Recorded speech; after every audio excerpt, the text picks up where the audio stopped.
When I started on YouTube, I would just hit record and go, and my process for making videos wasn't really much more than that. So in this video, I want to show you what I've changed along the way and how I'm creating videos with a better flow to it and just making it a better story or a better way of doing it, and I can control it a lot better rather than just rambling onto the camera.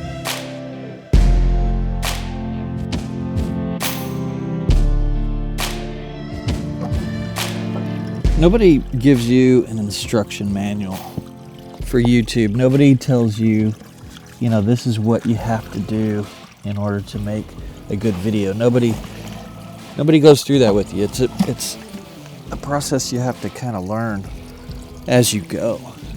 There's videos you can watch from other people showing you, kind of some of the guidelines and some of the stuff to go to it.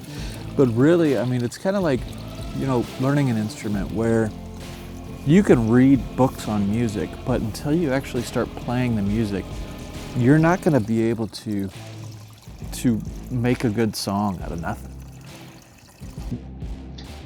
So as I've kind of gone through this process myself, and I've learned a couple things about it so far that, I think I just had to learn from doing it.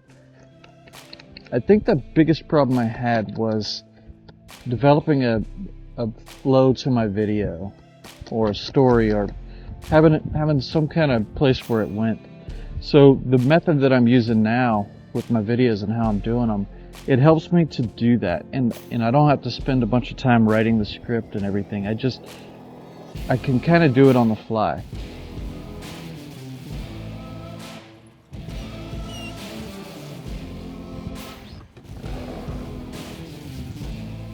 I've experimented with several different ways of creating videos over the past year.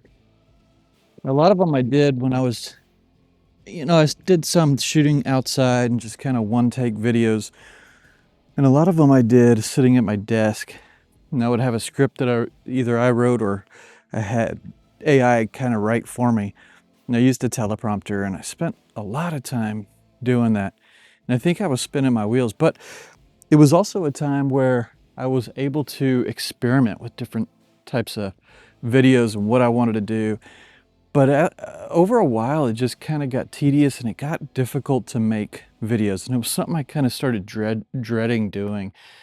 And I fell out of my rhythm at certain points along that too, where I wasn't posting every week like I really wanted to. So I was kind of losing momentum on my channel. I'd go 3 weeks sometimes without posting anything, and I'd look at the analytics and I could see where it would start to drop off again. So it was really frustrating to have to kind of keep up with the schedule, and there was a couple times where I really just wanted to give up on it. But as I kept on going and watching other YouTube channels and how other people were doing it, I noticed that a lot of people were filming, they'd film a scene, and of course I'd seen this before, but it never really clicked for me until I started doing this. And I would see them film a scene at one angle and then continue talking at another angle. So they would kind of finish their thoughts or finish their, sequence, and then they would move the camera to another place, and then they would film the next sequence like that. So after seeing this, I thought, well, this is something that I could probably do. And the cool thing about it is you can set your sequence to what you want to say, and then when you're done with your thoughts, then you don't have to memorize everything, and you don't feel like you're just rambling on. You just say your thought, and then you go to the next scene and you record that, which is not really that huge of a discovery. A lot of people do that, and a lot of people have been doing that.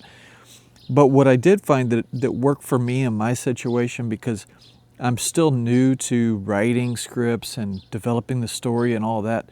So what really helped me was being able to take that footage, once I've got that shot, put it into my editor, and then I can see the whole video and where I want to go next with it without having to write the script, follow the script, or do anything like that. So I can kind of create the story as I go. Now, granted, it does take a little bit more time to do it that way because, you know, I've got to go back and I've got to edit it, and I do everything that I want. But the nice thing about it too is that once I'm done with the entire thing, shooting the whole thing, I'm pretty much done with the entire edit too. So it's kind of mixing the edit and the script writing and the filming all together into one thing instead of separating it all out. And I enjoy this right now. This is something that I've been doing recently. I enjoy it right now, and it's working for me right now, and I think it's working a lot better than doing them all separately. So that's the difference that I think I'm doing as opposed to others. I know there's a lot of other people that write their scripts out, and they've even got their shot list written out, and they do all that, which is great. That doesn't really work for me. I don't know, my brain doesn't think that way or something, but this is a way that I've found that works for me in the flow that I'm using right now. So the other cool thing that I like about it is that it gives me the ability to write on the fly, kind of. So what I'll do is at my desk, I'll kind of come up with an idea for a video, and then I'll kind of write out, okay, so how am I going to outline this? What am I going to say? Where am I going with this whole point of the video? And so I'll write out kind of the outline of the script or whatever I want to write about. And then all I have to do to start getting it going, as long as I feel like I have enough information to share in the script or in the video, I'll start with like a hook. So I'll just go and I'll set up my camera, and I'll walk or whatever, and I'll talk to the camera and say, you know, the beginning line of that. And if I don't have something kind of developed from there where to go, then that's when I'll take it back to the computer and I'll put it in the editor and I'll just edit it. Maybe I'll add some music to it and just kind of see the feel of it and see how it looks, how it sounds, if I need to reshoot it or whatever. And I can recompose and I can reestablish my thoughts on the video and see what happened there and what's going on to the next one. So it really just helps me with the whole flow of everything that I'm doing. It helps my editing go easier. It helps my writing go easier. And the filming, I think it's not easier actually, because I've got to go and take the footage and put it on the computer. But the part that I think is better is it helps the video to visually look a little better, because it's not just one shot. It's not me just sitting at my desk or me just sitting there talking to the camera the whole time. There is some interaction going on. Overall though, what I've learned from this process, and I've been doing it for I think a little over a month, is that it's really helped me to gather my thoughts better and to get everything composed better and to be able to tell a cohesive story through my video.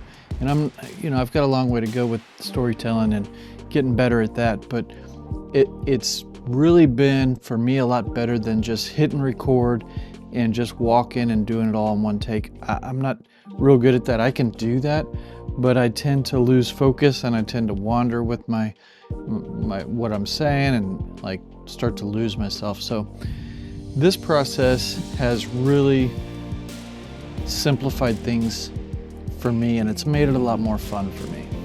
So I'm going to continue going on with this for a little while until I find something that works better. So it's really, the bottom line to it is that it's just, for me, made the process much more enjoyable. I'm shooting a lot more videos now. It takes longer initially to do the video. It takes a few hours now for these videos, whereas if I was just to walk and talk and do one video, one take or whatever, it really wouldn't take very long. It'd take 20 minutes and then, there's not any editing really, but I really enjoy this process more. It helps me tell a better story and be more creative with my shots and where I'm going. I feel like I have more control this way. Anyways, thanks for watching. I'll see you in the next one.